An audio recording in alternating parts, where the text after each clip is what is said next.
السلام عليكم ورحمة الله وبركاته.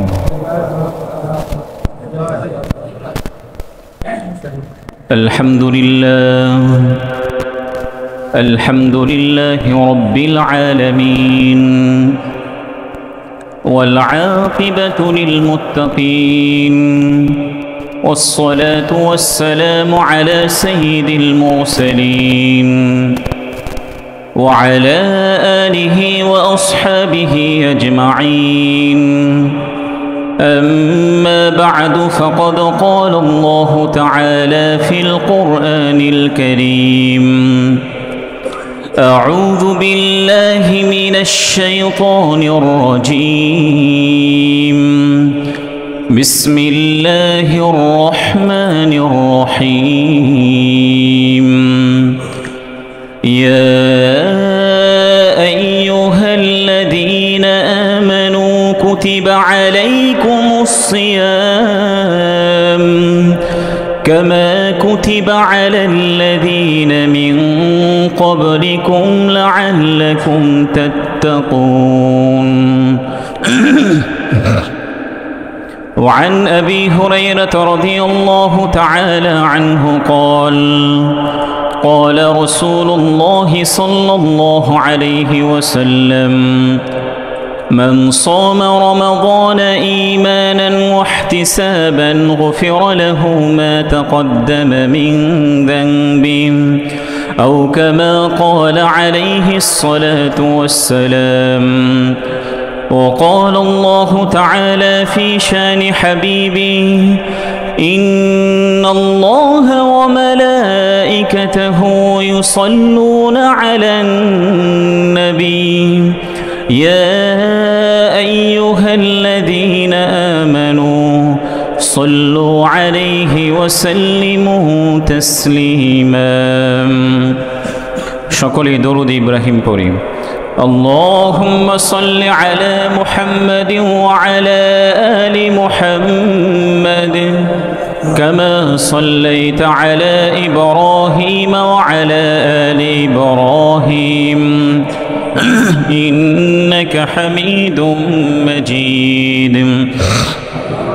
اللهم بارك على محمد وعلى آل محمد كما باركت على إبراهيم وعلى آل إبراهيم إنك حميد مجيد. আলহামদুলিল্লাহ, শুরুতেই সে মহান আল্লাহ তাআলার কৃতজ্ঞতা আদায় করছি, শুকরিয়া প্রকাশ করছি যে মহান আল্লাহ তাআলা আমাদেরকে সপ্তাহের শ্রেষ্ঠতম দিনে, বছরের শ্রেষ্ঠ মাস রমজান মাসের পূর্বের জুমাতে আমাদের সকলকে আগে আগে মসজিদে এসে ইবাদতে লিপ্ত থাকার তৌফিক দান করেছেন। এই জন্য আমরা মহান আল্লাহ তাআলার কৃতজ্ঞতা আদায় করি, আলহামদুলিল্লাহ। দরুদ ও সালাম পেশ করছি বিশ্ব মানবতার মুক্তির দূত, সকল নবীদের সর্বশ্রেষ্ঠ নবী এবং সর্বশেষ নবী, যার অসীম ত্যাগ, ভাষাতীত কোরবানি আর অফরন্ত সাধনার বরকতে আমরা ইসলাম নামক একটি সুন্দর জীবন ব্যবস্থাপনা পেয়েছি। এই জন্য সেই প্রিয়তম ব্যক্তির প্রতি দরুদ পড়ি, সাল্লাল্লাহু আলাইহি ওয়াসাল্লাম। সুস্থতা কামনা করছি যারা অসুস্থ থাকা সত্ত্বেও মসজিদে এসেছেন, কিংবা অসুস্থতার কারণে হসপিটাল কিংবা বাসায় শায়িত আছেন, আমরা আল্লাহ তাআলার কাছে দোয়া করছি আল্লাহ রব্বুল আলামিন যেন সকলকে পরিপূর্ণ সুস্থতা দান করেন। মাগফিরাত কামনা করছি আমাদের যে সকল মরহুম আত্মীয় স্বজন পরপারি জমিয়েছেন, আমাদের মরহুম মা বাবা, শ্রদ্ধাভাজন শিক্ষক বৃন্দ, আমরা আল্লাহ তাআলার কাছে দোয়া করছি আল্লাহ রব্বুল আলামিন যেন তাদের সকলকে জান্নাতের সর্বোচ্চ মর্যাদা দান করেন। পরম শ্রদ্ধাভাজন মুরব্বীবৃন্দ এবং প্রিয় যুবক ভাইয়েরা, আমরা সকলেই অবগত আছি বছরের শ্রেষ্ঠ মাস রমাদান মাস আর কিছুদিন পরেই শুরু হতে যাচ্ছে।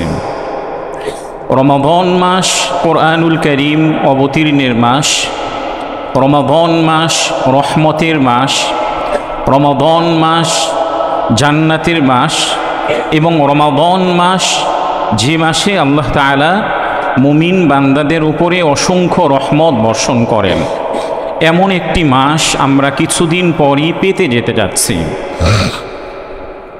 এই জন্য রমাদানটাকে প্রোডাক্টিভ করার জন্য আমরা গত জুমাতে রমাদানের কিভাবে প্রস্তুতি নিতে পারি এই বিষয় সংক্রান্ত আলোচনা করেছিলাম।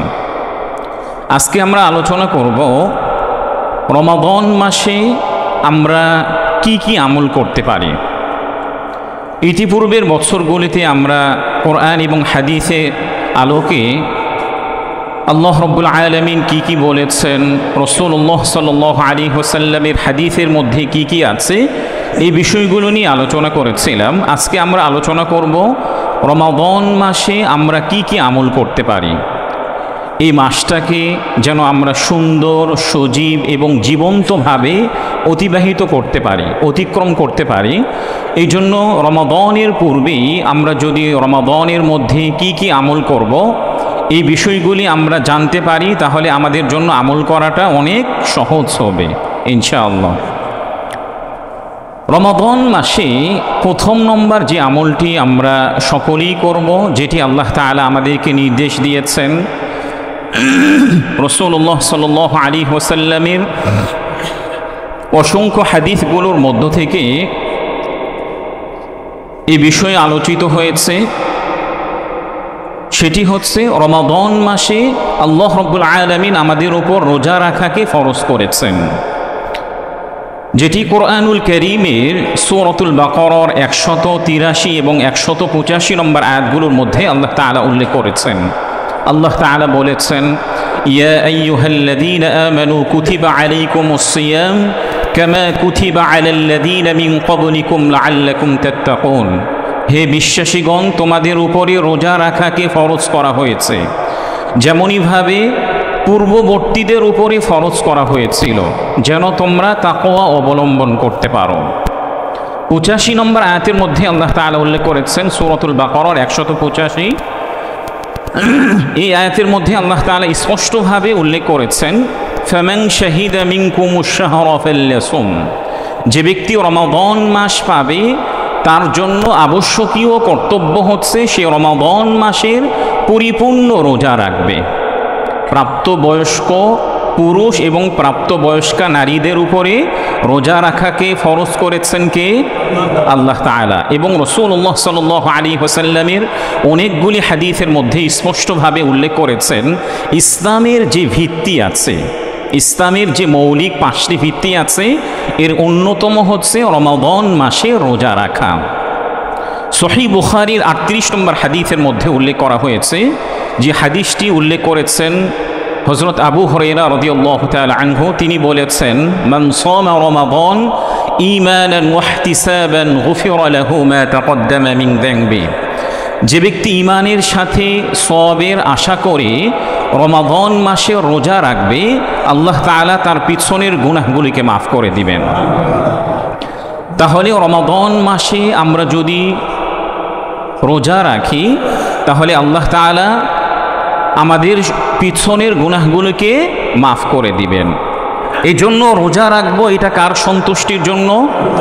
একমাত্র আল্লাহ তাআলার সন্তুষ্টির জন্যই আমরা রোজা রাখবো। লোকে কি বলবে, কিংবা সমাজ কি বলবে, কিংবা আমার পরিবারের সদস্য যারা আছেন তারা কি বলবেন, এই উদ্দেশ্যে নিয়ে যদি আমরা রোজা রাখি তাহলে এই সওয়াব পাওয়া যাবে?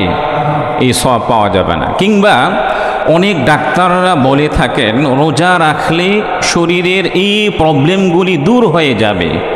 এটাকে যদি সামনে রেখে আমরা রোজা রাখি, আরে আমি যদি রোজা রাখি তাহলে তো এই অসুস্থতা থেকে আমি মুক্ত পাবো, এই জন্যই রোজা রাখছি। মূলত তার নিয়তটা, ইন্টেনশনটা কি ছিল না? আল্লাহ তাআলার সন্তুষ্টি ছিল না। এমন ইন্টেনশন নিয়েও যদি আমি রোজা রাখি তাহলে আল্লাহ তাআলা আমার গুনাহগুলোকে মাফ করবেন। হ্যাঁ, আল্লাহ তাআলার সন্তুষ্টির জন্যই যদি আমি একমাত্র রোজা রাখি তাহলে আল্লাহ তাআলা তো আমার গুনাহগুলি মাফ করে দিবেন, পাশাপাশি ডাক্তারগণ যে সকল অসুস্থতার সলভের কথা বলেছেন এগুলোও কি হয়ে যাবে ইনশাআল্লাহ, দূর হয়ে যাবে। এই জন্য প্রথম নম্বর আমল কি? রোজা রাখা। সবাই রোজা রাখবো তো ইনশাআল্লাহ। আমাদের জন্য যতই কষ্ট হোক না কেন, যতই পিপাসিত হই না কেন, আল্লাহ তাআলার সন্তুষ্টির জন্য আমরা রোজা রাখার চেষ্টা করব ইনশাআল্লাহ। 2 নম্বর আমল হচ্ছে সাহারি খাওয়া। 2 নম্বর আমল কি বলেন? সাহারি খাওয়া। আমরা অনেক সময় স্বাভাবিকভাবে দেখা যায় সময় একটু সংক্ষিপ্ত হওয়ার কারণে, স্বল্পতার কারণে আমরা তারাবির পরে রাতের যে খাবারটা খাই এটা দিয়ে আমরা রোজা রাখার চেষ্টা করি। অথচ সাহারি খেতে রাসূলুল্লাহ সাল্লাল্লাহু আলাইহি ওয়াসাল্লাম আমাদেরকে অনুপ্রেরণা দিয়েছেন, উৎসাহিত করেছেন। এমনকি রাসূলুল্লাহ সাল্লাল্লাহু আলাইহি ওয়াসাল্লাম এটাও বলেছেন সাহারির মধ্যে বারাকা আছে। সাহারির মধ্যে কি আছে? বারাকা আছে। এই ব্যাপারে সহিহ বুখারীর 1923 এবং সহিহ মুসলিমের 1095 নম্বর হাদিসের মধ্যে উল্লেখ করা হয়েছে, ক্বালা রাসূলুল্লাহ সাল্লাল্লাহু আলাইহি ওয়াসাল্লাম তাসাহহারু ফাইন্না ফিস সাহুরি বারাকা। রাসূলুল্লাহ সাল্লাল্লাহু আলাইহি ওয়াসাল্লাম বলেছেন, তোমরা সাহারি গ্রহণ করো, কারণ সাহারির মধ্যে আল্লাহ রাব্বুল আলামিন বারাকা রেখে দিয়েছেন। সাহারি গ্রহণ করার মধ্যে আল্লাহ তাআলা কি রেখেছেন? বরকত রেখে দিয়েছেন। এই জন্য আমরা শেষ রাত্রে উঠে যদি খাবার খেতে নাও মনে চাই, অল্প পরিমাণে হলেও আমরা কি করব? ইনশাআল্লাহ সাহারিটা গ্রহণ করব। ঠিক তদ্রুপ সহিহ ইবনে হিব্বানের 3667 নম্বর হাদিসের মধ্যে উল্লেখ করা হয়েছে, ক্বালা রাসূলুল্লাহ সাল্লাল্লাহু আলাইহি ওয়াসাল্লাম ইন্নাল্লাহা ওয়া মালাইকাতাহু ইউসাল্লুনা আলাল মুতাসাহহিরিন। রাসূলুল্লাহ সাল্লাল্লাহু আলাইহি ওয়াসাল্লাম বলেছেন, নিশ্চয় আল্লাহ রব্বুল আলামিন এবং তার ফেরেশতাগণ তারা যারা সাহারি গ্রহণ করে তাদের উপরে রহমত বর্ষণ করেন এবং তাদের জন্য দোয়া করেন। যারা সাহারি খায় আল্লাহ রব্বুল আলামিন তাদের উপরে রহমত বর্ষণ করেন এবং রাসূলুল্লাহ সাল্লাল্লাহু আলাইহি ওয়াসাল্লাম তাদের জন্য দোয়া করেন। এই জন্য স্বল্প পরিমাণে হলেও আমরা কি করব? ইনশাআল্লাহ সাহারি গ্রহণ করব। 3 নম্বর আমল হচ্ছে ইফতারটা তাড়াতাড়ি করা। ইফতারটা কি করা? তাড়াতাড়ি করা। এ ব্যাপারে সহিহ মুসলিমের 1098 নম্বর হাদিসের মধ্যে উল্লেখ করা হয়েছে, রাসূলুল্লাহ সাল্লাল্লাহু আলাইহি ওয়াসাল্লাম বলেছেন, লা ইয়াযালুন নাসু বিখাইরিন মা আজ্জালুল ফিতর। রাসূলুল্লাহ সাল্লাল্লাহু আলাইহি ওয়াসাল্লাম বলেছেন, ততদিন পর্যন্ত মানুষরা কল্যাণের উপরে থাকবে যতদিন পর্যন্ত তারা ইফতারটাকে তাড়াতাড়ি করবে। এই জন্য আমাদের বাংলাদেশের উলামায়ে কেরামদের পক্ষ থেকে যে ইফতারের যে টাইম নির্ধারণ করা আছে, এই টাইম হওয়ার সাথে সাথে আমরা ইফতার গ্রহণ করব ইনশাআল্লাহ। এমন যেন না হয় আরে সারাটা দিন তো রোজা রাখলাম, 15 ঘন্টা 16 ঘন্টা হয়ে গিয়েছে, আরেকটু সময় ক্ষুধার্ত থাকি না কেন, আরেকটু সময় আল্লাহকে দেখায় যে আল্লাহ আমি আরও বেশি সময় ক্ষুধার্ত থাকতে পারি। এমনটি করা যাবে? এমনটি করা যাবে না। বরং ইফতারের টাইম হওয়ার সাথে সাথে আমরা কি করব? ইনশাআল্লাহ ইফতার গ্রহণ করার চেষ্টা করব ইনশাআল্লাহ। 4 নম্বর আমল হচ্ছে ইফতারের দোয়া পড়া। 4 নম্বর আমল কি বলেন? ইফতারের দোয়া পড়া। এ ব্যাপারে সুনান আবি দাউদে 2357 নম্বর হাদিসের মধ্যে উল্লেখ করা হয়েছে, রাসূলুল্লাহ সাল্লাল্লাহু আলাইহি ওয়াসাল্লাম ইফতারের মুহূর্তে যে দোয়াটি পড়তেন সেটি হচ্ছে, যাহাবা যামাউ ওয়া বাতাল্লাতিল উরুক ওয়া সাবাতাল আজরু ইনশাআল্লাহু তাআলা। এর অর্থ হচ্ছে আমাদের ক্লান্তি দূর হয়েছে, আমাদের শিরা উপশিরাগুলি সিক্ত হয়েছে এবং আমরা যে রোজা রেখেছি এর বিনিময়ে সওয়াব ইনশাআল্লাহ আল্লাহ তাআলা দান করবেন। আমাদের ক্লান্তি কি হয়েছে? দূর হয়েছে, আমাদের শিরা উপশিরাগুলি সিক্ত হয়েছে এবং আমরা যে সারাটা দিন রোজা রাখলাম এর সওয়াব দিবেন একমাত্র কে?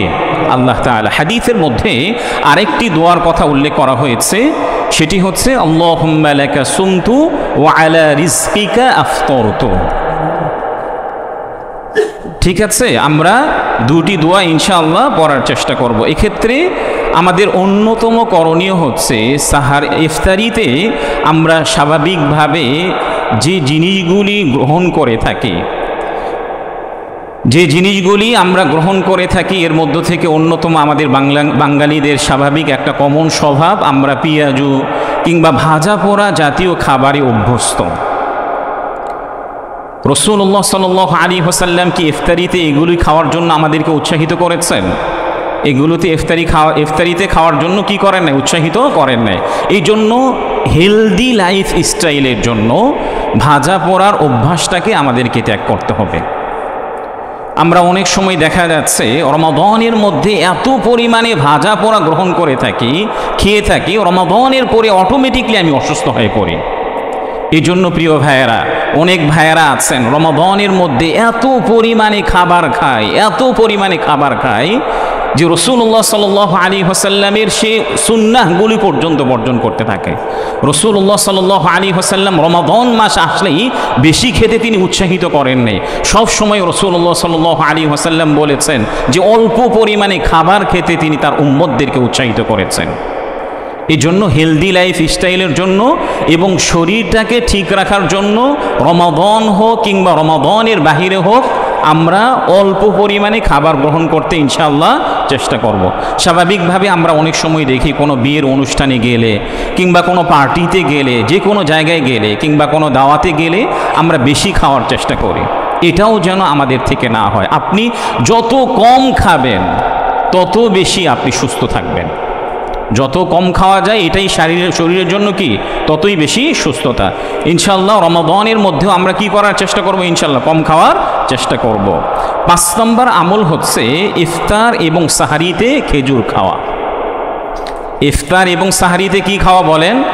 খেজুর খাওয়া। এ ব্যাপারে সুনান আবি দাউদের 2345 নম্বর হাদিসের মধ্যে উল্লেখ করা হয়েছে, ক্বালা রাসূলুল্লাহ সাল্লাল্লাহু আলাইহি ওয়াসাল্লাম নি'মা সাহুরুল মুমিনি আত-তামার। রাসূলুল্লাহ সাল্লাল্লাহু আলাইহি ওয়াসাল্লাম বলেছেন একজন মুমিনের জন্য সাহারিতে উত্তম খাবার হচ্ছে, ইফতারিতে উত্তম খাবার হচ্ছে খেজুর ভক্ষণ করা। রাসূলুল্লাহ সাল্লাল্লাহু আলাইহি ওয়াসাল্লামের অন্যতম একটি সুন্নাহ হচ্ছে কি ইফতারিতে এবং সাহারিতে কি খাওয়া? খেজুর খাওয়া। গত কিছুদিন আগে দেখেছেন না আমাদের একজন মন্ত্রী কি বলেছেন? বড়ই খেতে আমাদেরকে উৎসাহিত করেছেন। অথচ দেখবেন তারা নিজেরা বিভিন্ন পার্টিতে অনেক ভোজ বসন তারা করবে, তাদের জন্য কোনো কিছুর অভাব নাই, কিন্তু সমাজের মধ্যে যারা মধ্যবিত্ত আছে, নিম্ন শ্রেণীর ব্যক্তি যারা আছে তাদের জন্য তাদের কোনো ধরনের কোনো চিন্তা নেই। এই জন্য যাদের একদম কোনো ধরনের কোনো এবিলিটি নেই, কিন্তু রাসূলুল্লাহ সাল্লাল্লাহু আলাইহি ওয়াসাল্লামের এই সুন্নাহকে পালন করার জন্য একটা খেজুর খাওয়ার সামর্থ্য যদি নাও থাকে, অর্ধেক খেজুরকেও আমরা রাসূলুল্লাহ সাল্লাল্লাহু আলাইহি ওয়াসাল্লামের সুন্নাহকে পালন করার চেষ্টা করব ইনশাআল্লাহ। রাসূলুল্লাহ সাল্লাল্লাহু আলাইহি ওয়াসাল্লামের সুন্নাহকে পালন করলে কি হয়? এতে রাসূলের প্রতি ভালোবাসা বৃদ্ধি পায়। রাসূলের সুন্নাহের উপর আমল করলে কি হয়? রাসূলুল্লাহ সাল্লাল্লাহু আলাইহি ওয়াসাল্লাম তিনি সুপারিশ করে আমাদেরকে জান্নাতে নিয়ে যাবেন। এই জন্য কোন মন্ত্রী কি বলে এতে কোনো ধরনের কোনো ভ্রক্ষেপ করা যাবে না, বরং কোরআন এবং হাদিসের মধ্যে কি দিক নির্দেশনা এসেছে এটাকেই আমাদের জীবনের প্রতিটি ক্ষেত্রে ফলো করা দরকার। 6 নম্বর আমল হচ্ছে রমাদান মাসে রোজা রেখে দিনভর দোয়া করা। রমাদান মাসে রোজা রেখে কি করা বলেন? দিনভর দোয়া করা। এ ব্যাপারে সুনান তিরমিজির 3598 নম্বর হাদিসের মধ্যে উল্লেখ করা হয়েছে, ক্বালা রাসূলুল্লাহ সাল্লাল্লাহু আলাইহি ওয়াসাল্লাম সালাসাতুন লা তুরাদ্দু দাওয়াতুহুম আস-সাইম হাত্তা ইফতির। রাসূলুল্লাহ সাল্লাল্লাহু আলাইহি ওয়াসাল্লাম বলেছেন 3 ব্যক্তির দোয়া আল্লাহ রাব্বুল আলামিন কখনোই ফিরিয়ে দেন না। এর মধ্য থেকে ওই ব্যক্তি যিনি রোজাদার এবং রোজা রাখা অবস্থায় আল্লাহ তাআলার কাছে দোয়া করেন। তাহলে রোজা রাখা অবস্থায় আমি যদি আল্লাহ তাআলার কাছে দোয়া করি তাহলে কবুল করবেন কে? আল্লাহ তাআলা। বিশেষ করে স্পেশালি সময় হচ্ছে ইফতারের পূর্ব মুহূর্তে। ইফতারের পূর্ব মুহূর্তে দোয়া আল্লাহ তাআলা স্পেশালিভাবে কবুল করে থাকেন। সারা দিন তো দোয়া কবুল করবেনই, পাশাপাশি কোন সময়ে স্পেশালিভাবে দোয়া কবুল হয়ে থাকে? ইফতারের পূর্ব মুহূর্তে। কিন্তু আমাদের দেশে ইফতারের পূর্ব মুহূর্তে আমরা ফ্রি থাকলেও আমাদের মা বোনরা, আমাদের ওয়াইফরা ফ্রি থাকেন না। তারা কিসে ব্যস্ত হয়ে পড়েন? ইফতারের আইটেমটাকে ঠিক করতে গিয়ে তারা ব্যস্ত হয়ে পড়েন, ইফতারের পূর্ব মুহূর্তে তারা কি করতে পারেন না, দোয়া করতে পারেন না। এই জন্য পরিবারের সদস্যদেরকে আগেই বলে রাখা যে দেখো আমাদের জন্য অল্প পরিমাণ আয়োজন করলেও যথেষ্ট হবে, কিন্তু এরপরও হলো আপনি সবাইকে নিয়ে ইফতারের 10 মিনিট পূর্ব মুহূর্তে আল্লাহ তাআলার কাছে দোয়া করতে থাকেন। প্রিয় ভাইয়েরা, আমাদের প্রত্যেকের জীবনে কিছু না কিছু প্রবলেম আছে। আমাদের প্রত্যেকের জীবনে কি আছে? কিছু না কিছু প্রবলেম আছে, কিছু অসুস্থতা আছে, কিছু ব্যথা আছে, কিছু তিক্ততা আছে। সব কিছু আমি কার কাছে চাইব? আল্লাহ তাআলার কাছে চাইব। আমি যত বেশি আল্লাহ তাআলার কাছে চাইব, আল্লাহ তাআলার কাছে প্রার্থনা করব, আবেদন করব, আল্লাহ তাআলা আমার প্রতি তত বেশি সন্তুষ্ট হবেন। এই জন্য রমাদানের সময়গুলোকে অবশ্যই আমি আল্লাহ তাআলার কাছে দোয়ায় মনোনিবেশ করব। দোয়া কিভাবে করতে পারি? শুধু হাত তুলে দোয়া করতে হবে এমনটি না। আপনি রাস্তায় চলাচল করছেন, গাড়ি পান নেই, আল্লাহ তাআলার কাছে দোয়া করেন, রব্বুল আলামিন আমার জন্য একটা গাড়ির ব্যবস্থাপনা করে দেন। রব্বুল আলামিন আমি এখন ক্লান্ত হয়ে গিয়েছি, আমাকে আপনি একটু সিক্ত করে দেন, আমাকে একটু ভালো রাখার ব্যবস্থাপনা করে দেন। রব্বুল আলামিন আমার পরিবারের মধ্যে এই প্রবলেমগুলি চলছে, আপনি এগুলোকে সলভ করে দেন। আপনি রাস্তায় চলাচল করতে গিয়ে, মসজিদে এসে এবং যে কোনো জায়গায় থাকা অবস্থায় আপনি আল্লাহ তাআলার কাছে দোয়া করতে পারবেন ইনশাআল্লাহ। 7 নম্বর আমল হচ্ছে পাপাচার বর্জন করা। 7 নম্বর আমল কি বলেন ভাই? রমাদান মাসে পাপ কাজ বর্জন করা। এই ব্যাপারে সুনানুন নাসাঈর 2217 নম্বর হাদিসের মধ্যে উল্লেখ করা হয়েছে, রাসূলুল্লাহ সাল্লাল্লাহু আলাইহি ওয়াসাল্লাম বলেছেন, as-sawmu li wa ana ajzi bi, রোজাটা আমার জন্য আর আমি তার একমাত্র প্রতিদান দান করব। রোজাটা একমাত্র কার জন্য? আল্লাহ তাআলার জন্য। আর প্রতিদান দিবেন কে? আল্লাহ তাআলা আমাদেরকে প্রতিদান দিবেন।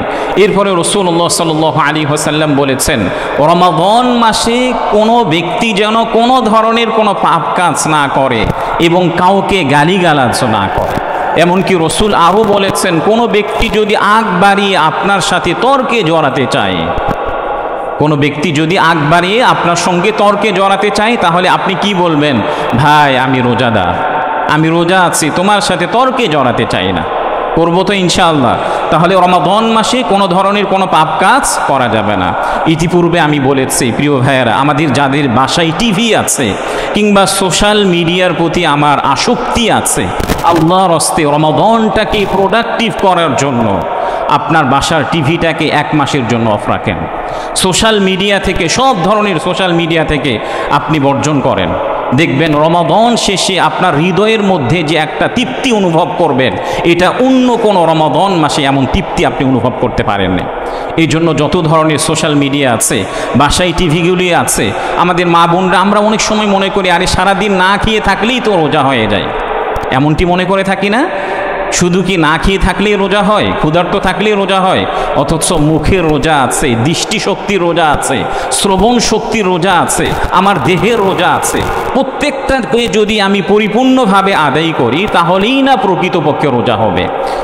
অন্যথায় আমি যদি শুধু ক্ষুধার্ত থাকি, আমার দৃষ্টিশক্তির গুনাহ হচ্ছে, শ্রবণ শক্তির গুনাহ হচ্ছে, আমার বাক শক্তির গুনাহ হচ্ছে, আমার হাত দ্বারা গুনাহ হচ্ছে, পা দ্বারা গুনাহ হচ্ছে, তাহলে এই রোজা রেখে আমি কতটুকু সওয়াব আল্লাহ তাআলার কাছ থেকে পাব? এই জন্য আমার দেহের যতগুলি অঙ্গ প্রত্যঙ্গ আছে, সবগুলো অঙ্গ প্রত্যঙ্গ দিয়ে আমরা ইনশাআল্লাহ রোজা রাখার চেষ্টা করব ইনশাআল্লাহ। 8 নম্বর কাজ হচ্ছে মিথ্যা কথা পরিহার করা। মিথ্যা কথাটাকে কি করা? পরিহার করা। এ ব্যাপারে সুনানু ইবনু মাজার 1689 নম্বর হাদিসের মধ্যে উল্লেখ করা হয়েছে, ক্বালা রাসূলুল্লাহি সাল্লাল্লাহু আলাইহি ওয়াসাল্লাম, মান লাম ইয়াদা ক্বাওলা আয-যুর ওয়াল আমালা বিহি ফালাইসা লিল্লাহি হাজাতুন আন ইয়াদা তা'আমাহু ওয়া শারাবাহু। রাসূলুল্লাহ সাল্লাল্লাহু আলাইহি ওয়াসাল্লাম বলেছেন, যে ব্যক্তি রমাদান মাসে রোজা রেখে মিথ্যা কথা থেকে বিরত থাকলো না এবং মিথ্যা কাজ থেকেও বিরত থাকলো না, তাহলে তার খাওয়া এই ক্ষুধার্ত থাকার মধ্যে অন্য কোনো সওয়াব আল্লাহ তাআলা রাখেন নাই। তাহলে কোনো ব্যক্তি যদি রমাদান মাসে রোজা রাখলো কিন্তু মিথ্যা কথা থেকে বিরত থাকলো না, মিথ্যা কথা থেকে বেঁচে থাকলো না, তাহলে রাসূল তার ব্যাপারে স্পষ্টভাবে বলেছেন, চাই সে খাবার ত্যাগ করুক অথবা পান করা থেকে বিরত থাকুক, এতে তার কোনো ধরনের কোনো উপকারিতা হবে না। এই জন্য রমাদান মাসে যারা বিভিন্ন সময়ে অর্থ উপার্জনের জন্য মিথ্যা কথা বলেন, কিংবা যে কোনোভাবে মিথ্যা কথা বলেন, কিংবা দুর্নীতি করেন, লোকদেরকে ঠকান, দ্রব্যমূল্যের দামগুলোকে বাড়িয়ে দেন, তাহলে তাদের রোজা রাখার মধ্যে কোনো ফায়দা হবে, কোনো উপকারিতা হবে? দেখছেন না যে রমাদান মাসে সব মুসলিম কান্ট্রিগুলিতে নিত্যপণ্যের দামগুলো কি করা হয়ে থাকে? কমিয়ে দেওয়া হয়ে থাকে। আমাদের বাংলাদেশে সব দামগুলোকে বাড়িয়ে দেওয়া হয়। এই জন্য আমাদের বঙ্গবন্ধু শেখ মুজিবুর রহমান সাহেব কি বলেছিলেন? সবাই পেয়েছে স্বর্ণের খনি, আর আমি পেয়েছি কি? চোরের খনি। এই কথাটা এখন বাস্তবায়িত হচ্ছে যে প্রত্যেকটা মুসলিম কান্ট্রিগুলিতে নিত্যপণ্যের দামগুলোকে কমিয়ে দেওয়া হচ্ছে রমাদানটাকে সেলুট করার জন্য, রমাদান মাসটাকে সম্মানিত করার জন্য। আর আমাদের বাংলাদেশে যে সকল ভাইয়েরা আছেন তারা কিভাবে নিত্যপণ্যের দামগুলোকে বৃদ্ধি করানো যায়, শুধু বৃদ্ধি না দ্বিগুণভাবে বৃদ্ধি করছে। আল্লাহ তাআলা এই সকল ভাইদেরকে হেফাজত করুন। রমাদান মাসে 9 নম্বর যে আমলটি করব সেটি হচ্ছে ভালো ভালো কাজ বেশি বেশি করে করা। ভালো ভালো কাজ বেশি বেশি করা, কল্যাণমূলক যত ধরনের কাজ আছে এগুলো কি করা? বেশি বেশি করা। এই ব্যাপারে সুনানুত তিরমিজির 682 নম্বর হাদিসের মধ্যে উল্লেখ করা হয়েছে, রসুল বলেছেন, ইয়া বাগিয়াল খাইরি আকবিল ইয়া বাগিয়াশ শাররি আকসির। ফেরেশতারা আহ্বান করতে থাকে, হে কল্যাণ প্রার্থীরা, হে কল্যাণ অন্বেষীরা, তোমরা বেশি বেশি ভালো ভালো কাজ করতে থাকো, এবং হে অকল্যাণ অন্বেষীরা, তোমরা খারাপ কাজ থেকে বিরত থাকো। ফেরেশতারা ঘোষণা দিতে থাকে। এই জন্য যত ধরনের ভালো কাজ আছে রমাদান মাসে স্পেশালিভাবে আমরা প্রত্যেকেই নিয়ত করি 5 ওয়াক্ত নামাজ জামাতের সাথে আদায় করব ইনশাআল্লাহ। 5 ওয়াক্ত নামাজ ইনশাআল্লাহ কি করব? জামাতের সাথে আদায় করার চেষ্টা করব। আমি যদি ভালো ভালো কাজ করি, এগুলো দেখছেন কে? আল্লাহ তাআলা। এগুলো দেখছেনও কে? আল্লাহ তাআলা। এই ব্যাপারে দেখেন, ভালো কাজ করলে এর প্রতিদান যে আল্লাহ তাআলা দুনিয়াতেও দেন, এর প্রমাণ সহিহ বুখারীর 2333 নম্বরের মধ্যে 3 জন ব্যক্তির ঘটনাকে রাসূলুল্লাহ সাল্লাল্লাহু আলাইহি ওয়াসাল্লাম উল্লেখ করেছেন। 3 জন ব্যক্তি একবার তারা রাস্তা দিয়ে কোথাও যাচ্ছিলেন, হঠাৎ বৃষ্টি বর্ষণ যখন শুরু হয়ে যায়, তারা একটি পাহাড়ের মধ্যে আশ্রয় নিয়েছেন। তো গুহার মধ্যে আশ্রয় নিয়েছেন, হঠাৎ করে পাহাড় থেকে একটি বড় পাথর এসে তাদের গুহার যে ছিদ্রটি ছিল এই ছিদ্রটি বন্ধ হয়ে যায়। বৃষ্টি বর্ষণ বন্ধ হওয়ার পরে তারা এই গুহা থেকে বের হবেন কিভাবে? তারা সকলেই চিন্তিত হয়ে গেলেন, বিচলিত হয়ে গেলেন। তারা প্রত্যেকেই পরামর্শ করলেন এখন কি করা যায়। রাসূলুল্লাহ সাল্লাল্লাহু আলাইহি ওয়াসাল্লাম বলেছেন, তারা প্রত্যেকেই পরামর্শ করে তারা সিদ্ধান্ত গ্রহণ করলেন, তারা প্রত্যেকেই নেক কাজের ওসিলা দিয়ে তারা আল্লাহ তাআলার কাছে দোয়া করবেন। তাদের ইতিপূর্বে জীবনগুলিতে যে সকল নেক কাজগুলি করেছেন এগুলো দিয়ে তারা কি করবেন? আল্লাহ তাআলার কাছে দোয়া করবেন। তখন একজন ব্যক্তি তিনি আল্লাহ তাআলার কাছে দোয়া করছেন, রব্বুল আলামিন, আমার বৃদ্ধ পিতা মাতা ছিল, আমি তাদের লালন পালনের জন্য পশু লালন পালন করতাম, এবং আমার ছোট্ট ছোট্ট সন্তানও ছিল। একবার আমি পশু পালন করতে গিয়ে বাসায় ফিরতে একটু দেরি হয়ে যায়। বাসায় ফিরে দেখি আমার বৃদ্ধ মা বাবা তার আগেই ঘুমিয়ে গেছে। এদিকে আমি দুধ দহন করার পরে আমি আমার মা বাবার পাশের দাঁড়িয়ে আছি তাদেরকে দুধ পান করানোর জন্য। এদিকে আমার ছোট্ট ছোট্ট শিশুরা তারাও একেবারে ক্ষুধার্ত হয়ে গিয়েছে, দুধ পান করার জন্য তারা আমার পায়ের কাছে এসে কান্নাকাটি করতে আরম্ভ করেছিল। কিন্তু রব্বুল আলামিন, আপনি জানেন আমার মা বাবাকে পায়রুটি দেওয়ার জন্য, প্রাধান্য দেওয়ার জন্য আমার মা বাবার পূর্বে আমার সন্তানদেরকে আমি দুধ পান করাইনি। এটা যদি আপনার একমাত্র আপনার সন্তুষ্টির জন্যই হয়, তাহলে আপনি আমাদেরকে আকাশ দেখার সুযোগ করে দেন, পাথরটি একটু সরিয়ে দেন। তখন আল্লাহ রাব্বুল আলামিন ওই ব্যক্তির দোয়ার বিনিময়ে পাথরটি একটু সরিয়ে দিলেন। তখন তারা একটু দেখতে পেলেন আকাশ। দ্বিতীয় ব্যক্তি তিনি আল্লাহ তাআলার কাছে দোয়া করছেন, রব্বুল আলামিন, আমার একজন চাচাতো বোন ছিল, সে দেখতে অনেক সুন্দরী ছিল, অনেক যুবতী ছিল। অন্যান্য পুরুষরা যেভাবে নারীদেরকে ভালোবাসে আমি আমার চাচাতো বোনকেও সেভাবে ভালোবাসতাম, তার প্রতি আমি লালায়িত ছিলাম। এবং একবার আমি তাকে অফার করলাম, আমি তোমার সাথে ব্যভিচার করতে চাই, জিনা করতে চাই। তখন আমার চাচাতো বোন আমাকে বললেন যে দেখো, তুমি যদি আমাকে 100 দিনার দাও তাহলে আমি তোমার সাথে ব্যভিচারে লিপ্ত হতে পারি। আমি 100 দিনার জমা করলাম এবং তাকে দিয়েও দিলাম। যখন আমি তার সঙ্গে ব্যভিচার করার জন্য তার দুই পায়ের উপরে বসলাম, অর্থাৎ ব্যভিচার করার জন্য একেবারে আমি প্রস্তুতি গ্রহণ করলাম, তখন আমার চাচাতো বোন আমাকে যে কথাটি বলেছিলেন, ইয়া আব্দাল্লাহ ইত্তাকিল্লাহ, হে আল্লাহ তাআলার বান্দা তুমি আল্লাহকে ভয় করো। যখন আমার চাচাতো বোন এই কথাটি বলেছিলেন, তখন আমি একমাত্র আপনার সন্তুষ্টির জন্যই তার সঙ্গে ব্যভিচার করা থেকে আমি বিরত থেকেছিলাম। রব্বুল আলামিন, এটা যদি একমাত্র আপনার সন্তুষ্টির জন্যই হয়, তাহলে পাথরের টুকরোটি আমাদের থেকে আপনি সরিয়ে দিন। তখন ওই ব্যক্তি এই নেক আমলের বিনিময়ে যখন দোয়া করলেন, তার থেকে আবারও একটু পাথরের টুকরা সরিয়ে গেল। তৃতীয় জন ব্যক্তি, সে আল্লাহ তাআলার কাছে দোয়া করছে, রব্বুল আলামিন, আমি একজন শ্রমিককে কিছু মূল্যের বিনিময়ে তাকে আমার কাজের জন্য নিযুক্ত করেছিলাম। কাজ শেষে আমি যখন তাকে পারিশ্রমিক দিতে চাইলাম, সে পারিশ্রমিক না নিয়ে চলে গিয়েছিল। ওই টাকা দিয়ে আমি আরও অনেক পশু পাখি ক্রয় করেছি, অনেক পশু পাখি হয়ে গিয়েছে আমার। দীর্ঘদিন পরে ওই শ্রমিক আমার কাছে এসেছে এবং আমার কাছে আসার পরে বলছে যে তুমি আমার পারিশ্রমিকটা দিয়ে দাও। তখন আমি তাকে বলেছিলাম যে দেখো, তোমার অর্থ দ্বারা আমি এই পশু পাখিগুলোকে ক্রয় করেছি, সবগুলোকে তুমি নিয়ে যাও। তখন ওই শ্রমিক বললেন যে তুমি কি আমার সঙ্গে ঠাট্টা করছো?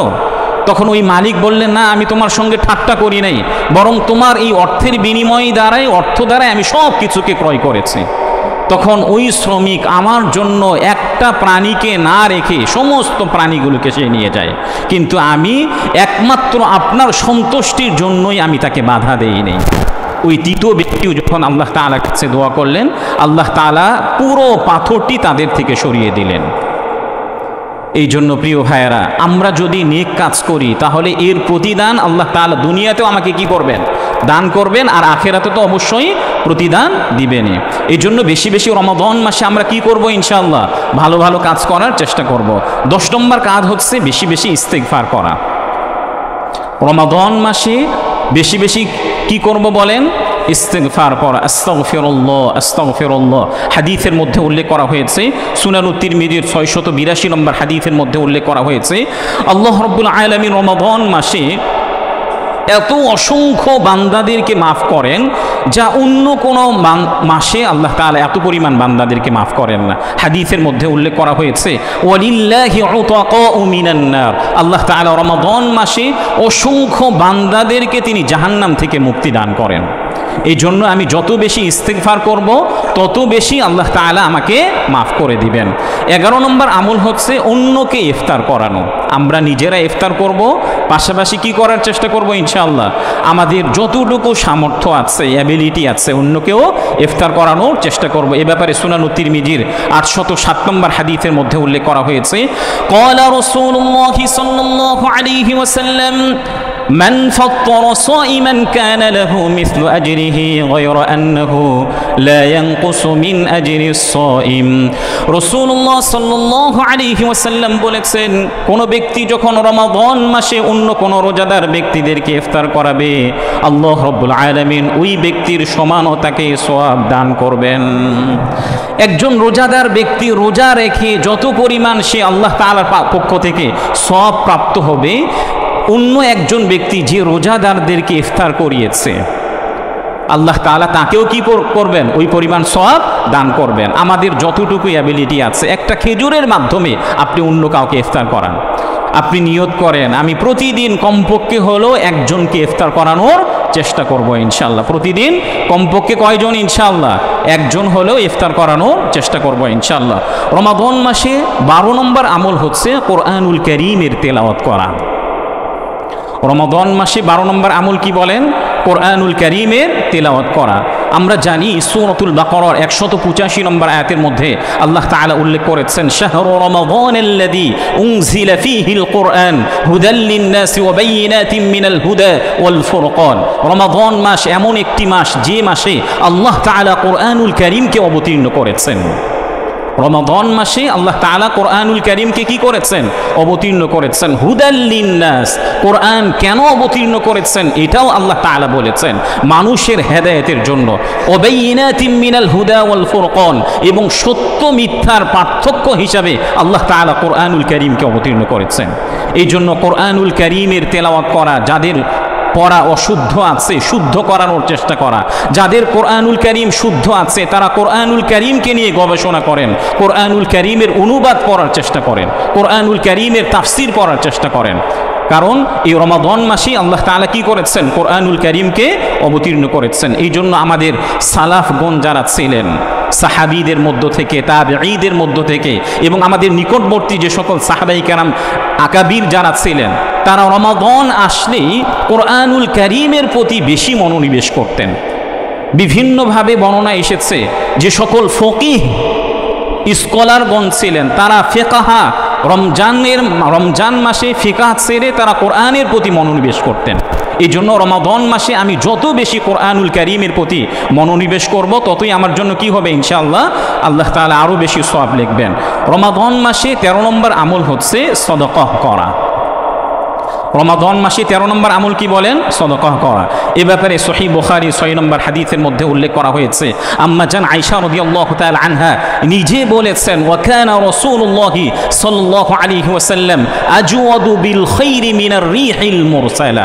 রাসূলুল্লাহ সাল্লাল্লাহু আলাইহি ওয়াসাল্লাম রমাদান ছাড়া তো অন্য মাসে তিনি দান করতেন, কিন্তু রমাদান মাস যখন আসতো তখন তিনি এত বেশি দান করতেন, হাদিসের মধ্যে উল্লেখ করা হয়েছে প্রবাহিত বাতাস যেভাবে আমাদের গায়ে স্পর্শ করে এই পরিমাণ তিনি রমাদান মাসে দান করতেন। এই জন্য প্রিয় ভাইয়েরা, আমরা সবাই রাসূলুল্লাহ সাল্লাল্লাহু আলাইহি ওয়াসাল্লামের উম্মত। আমরা তো অন্য মাসে দান করি, রমাদান মাসে আরও বেশি বেশি দান করার ইনশাআল্লাহ চেষ্টা করব। শুধু যাকাত না, নফল সাদাকাহ যেগুলি আছে, দান যেগুলো আছে, এগুলো কি করার চেষ্টা করব ইনশাআল্লাহ রমাদান মাসে বেশি বেশি করার চেষ্টা করব। আরেকটি কথা আমি বলি, আমরা সবাই জানি ফিলিস্তিনে কি একটা পরিস্থিতি সেখানে প্রতিষ্ঠিত হয়ে গিয়েছে। নির্মমভাবে মানুষদেরকে হত্যা করা হয়েছে, বোম্বিং করা হয়েছে। আমাদের যাদের সামর্থ্য আছে আমরা আমাদের যাকাতের একটা অংশ ফিলিস্তিনের মাজলুম ভাইদেরকে যদি কোনো অথেন্টিক সোর্স পাওয়া যায় তাদের হাতে পৌঁছানোর চেষ্টা করি, তাদের হাতে ইনশাআল্লাহ পৌঁছানোর চেষ্টা করব। 14 নম্বর আমল হচ্ছে তাহাজ্জুদের নামাজ আদায় করা। স্বাভাবিকভাবে আমরা সবাই সাহারি গ্রহণ করি। সবাই আমরা কি করি বলেন? সাহারি। সবাই আমরা কি করি ইনশাআল্লাহ? সাহারির মধ্যে উঠি। এই সাহারিতে উঠে যদি আমরা 2 রাকাত তাহাজ্জুদ নামাজ আদায় করি তাহলে আমাদের কয় মিনিট সময় ব্যয় হবে? সর্বোচ্চ 2 থেকে 3 মিনিট। তাহাজ্জুদ নামাজ আদায় করলে কি হবে? আল্লাহ তাআলা আমার মর্যাদাকে সমুন্নত করবেন। আল্লাহ তাআলা নিজেই রসুলকে বলেছেন, আসা আন ইয়াবআসাকা রাব্বুকা মাকামান মাহমুদা। হে নবী, আপনি যদি রাত্রের একটা অংশে তাহাজ্জুদ নামাজ আদায় করেন আল্লাহ তাআলা আপনার মর্যাদাকে সমুন্নত করবেন। এই জন্য আমরা নিজেরাও তাহাজ্জুদ নামাজ আদায় করলে আমাদের মর্যাদাটাকেও কি করবেন? সমুন্নত করবেন। 15 নম্বর আমল হচ্ছে রমাদান মাসে সামর্থ্যবান হলে উমরা আদায় করা। হাদিসের মধ্যে উল্লেখ করা হয়েছে, সহিহ বুখারীর 1782 নম্বর হাদিসের মধ্যে উল্লেখ করা হয়েছে, উমরাতু ফি রমাদান তা'দিলু হাজ্জাতান। রাসূল বলেছেন কোন ব্যক্তি যদি রমাদান মাসে উমরা আদায় করে তাহলে একটা হজ আদায় করার সমপরিমাণ সওয়াব তাকে দিবেন। এই জন্য যাদের সামর্থ্য আছে আমরা রমাদান মাসে ইনশাআল্লাহ উমরা আদায় করার চেষ্টা করব। 16 নম্বর আমল হচ্ছে কি? তারাবির নামাজ আদায় করা। সহিহ মুসলিমের 760 নম্বর হাদিসের মধ্যে উল্লেখ করা হয়েছে, যে ব্যক্তি তারাবির নামাজ আদায় করবে আল্লাহ তাআলা তার পিছনের গুনাহগুলোকে মাফ করে দিবেন। 17 নম্বর আমল হচ্ছে ইতিকাফ করা। 17 নম্বর আমল কি বলেন? ইতিকাফ করা। আমি আবারও শুরু থেকে বলছি, আমরা রমাদানটাকে প্রোডাক্টিভভাবে পালন করার জন্য, রমাদানটা যেন আমাদের শেষ রমাদান মনে করে এই রমাদানটাকে সুন্দর, সজীব এবং জীবন্তভাবে আদায় করার জন্য যে আমলগুলি করতে পারি সেই আমলগুলির কথা আমি আবারও বলছি। 1 নম্বর আমল হচ্ছে রোজা রাখা, 2 নম্বর আমল হচ্ছে সাহারি খাওয়া, 3 নম্বর আমল হচ্ছে ইফতার তাড়াতাড়ি করা, 4 নম্বর আমল হচ্ছে ইফতারের দোয়া পড়া, 5 নম্বর আমল হচ্ছে ইফতার ও সাহারিতে খেজুর খাওয়া, 6 নম্বর আমল হচ্ছে দিনভর দোয়া করা, 7 নম্বর আমল হচ্ছে পাপাচার বর্জন করা, 8 নম্বর আমল হচ্ছে মিথ্যা কথা পরিহার করা, 9 নম্বর আমল হচ্ছে ভালো ভালো কাজ বেশি বেশি করা, 10 নম্বর আমল হচ্ছে ইস্তেগফার করা, 11 নম্বর আমল হচ্ছে অন্যকে ইফতার করানো, 12 নম্বর আমল হচ্ছে কোরআনুল কারীমের তেলাওয়াত করা, 13 নম্বর আমল হচ্ছে সাদাকাহ করা, 14 নম্বর আমল হচ্ছে তাহাজ্জুদ নামাজ আদায় করা, 15 নম্বর আমল হচ্ছে উমরা করা, 16 নম্বর আমল হচ্ছে তারাবির নামাজ আদায় করা, 17 নম্বর আমল হচ্ছে ইতিকাফ করা। আল্লাহ তাআলা আমাদের সবাইকে এই আমলগুলি করার তৌফিক দান করেন।